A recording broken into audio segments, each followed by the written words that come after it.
ज़ूबी, मैं तुम्हें पहले भी बता चुकी हूँ, फिर सामने कोई भी हो मैं सिर्फ अपनों का साथ देती हूँ, उस वक्त भी जब वो गलत होते हैं। इसलिए माजरत, मैं तुम्हें कुछ नहीं बता सकती। वैसे ये तुम इतनी बेसब्री क्यों दिखा रही हो? जब भाई घर आ जाएंगे तो मिल लेना, मैं भी तो तभी मिलूंगी ना। अच्छा भाई, नहीं पूछ रही, मैं मामू जान को बुला कर लाती हूँ, उन्हें तो बता दोगी ना, आखिर वो तुम्हारे बाबा हैं। क्या सोचने लग गई? ज्यादा चालाकियां मत दिखाओ, तुम्हें सब पता है इसीलिए तुम बाबा को बीच में ला रही हो। यार, मैं किसी को बीच में नहीं ला रही, तुमने कहा तो मैंने भी कह दिया। तो फिर सुन लो, अब ये तुम्हें बात अजीब क्यों ना लगे, लेकिन मैं अपने बाबा और भाई के मामले में अपने भाई के साथ हूँ। बिल्कुल ही खिसक चुकी है ये तो। अरे अरे, कहाँ जा रही हो? मैंने सोचा तुमसे चाय का पूछूंगी, बैठो ना, चाय पी के जाना। शुक्रिया तुम्हारी चाय का, मैं मामू जान के कमरे में जा रही हूँ, चाय भी वहीं पी लूंगी।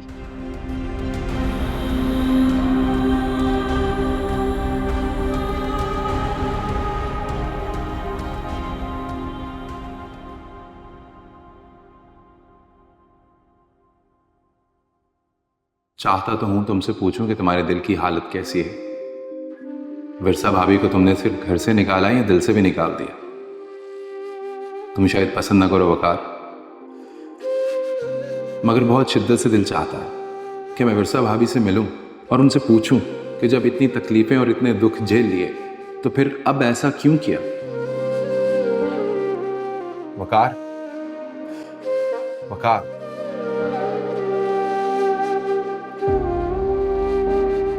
मैं बाहर जा रहा हूं, तुम्हें कोई चीज चाहिए तो बता दो, मैं ला देता हूं। वैसे नाश्ता भी रेडी है, कहते तो मैं वो ले आता हूं।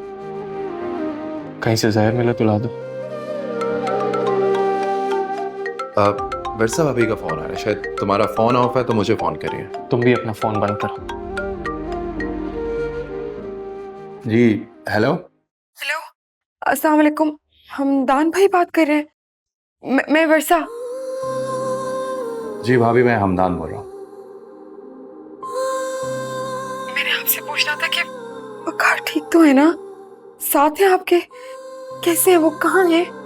कह दो इसे, कह दो कि कल रात एक्सीडेंट में मौत हो गई है वकार की। अब यहाँ वकार नाम का कोई शख्स नहीं रहता। और ये क्यों कर रही है तुम्हें फोन? इसे बोल दो कि आइंदा तुम्हें फोन ना करे। मैं जीऊं या मरूं उसको कुछ फर्क नहीं पड़ना चाहिए।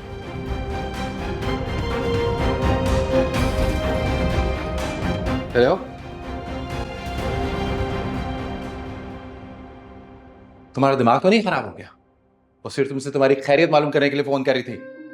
पता नहीं क्या चलता रहता है तुम्हारे दिमाग में, जो मुंह में आता है कह देते हो तुम। तुझे क्या पता?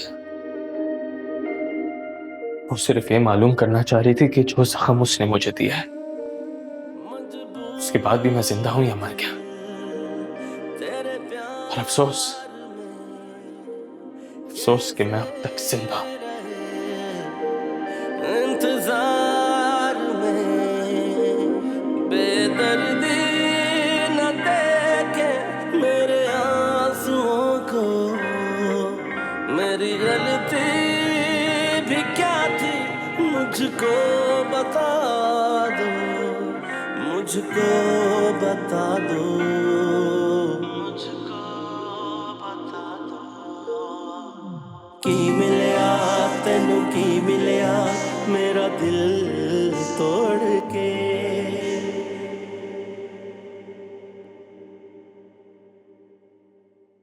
मैं बर्बाद हो गया मामा, कुछ नहीं रहा मेरे पास। हार गया। ऐसे कैसे हार गए?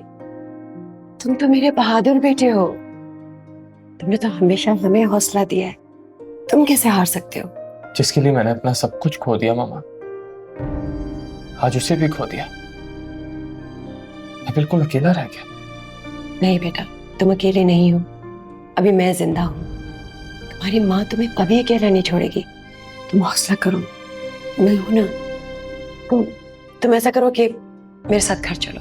नहीं माँ, मैं किसी का सामना नहीं करना चाहता, किसी के सवालों का जवाब नहीं देना चाहता।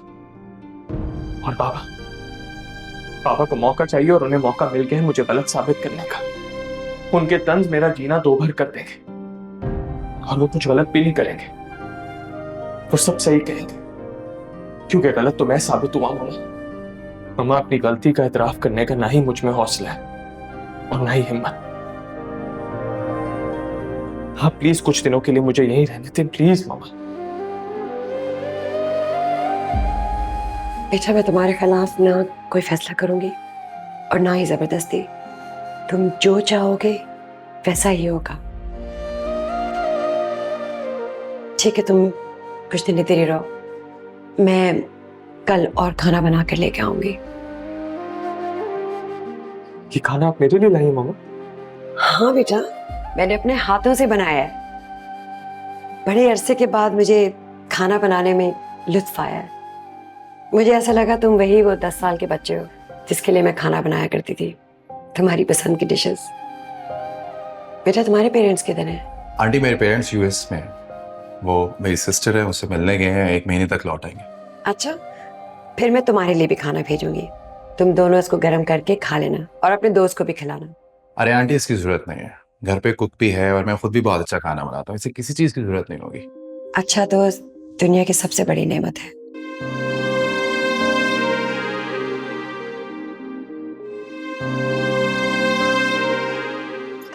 Thank you aunty.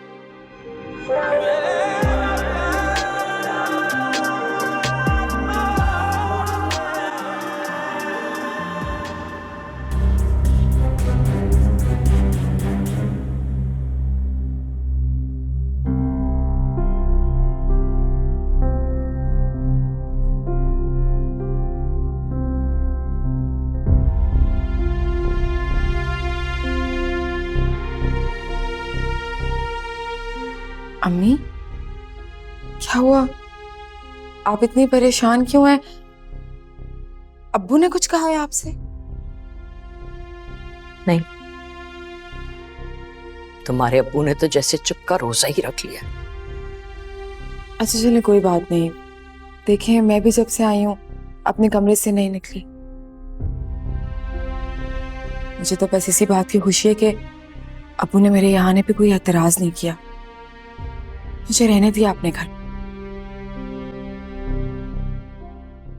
ऐसी बातें क्यों कर रही हो बेटा?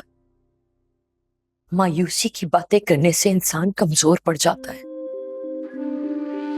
मैंने मजबूत बन के अब करना भी क्या। बस बहुत हो गया, अब तुम ऐसी बातें नहीं करोगी। वैसे तुमने एक बात नोट की है? जब से तुम आई हो उस खबीस फरमान ने तुम्हारे कमरे का रुख भी नहीं किया। मुझे लगता है तुम्हारे अब्बू ने ना उसे सख्ती से मना कर दिया होगा, वरना ये शैतान कभी पास आने वाला था। लेकिन 2 दिन से जो तुम्हें ये सुकून नजर आ रहा है ना घर में, अब बाकी नहीं रहेगा। ऐसे क्यों कह रही हैं आप अम्मी? दुश्मनों के बुलवाने पे तुम्हारे अब्बू पर गए हैं और मुझे अच्छे से पता है, तीनों ना घेर के बैठे होंगे तुम्हारे अब्बू और तरह तरह की कहानियां सुना रहे।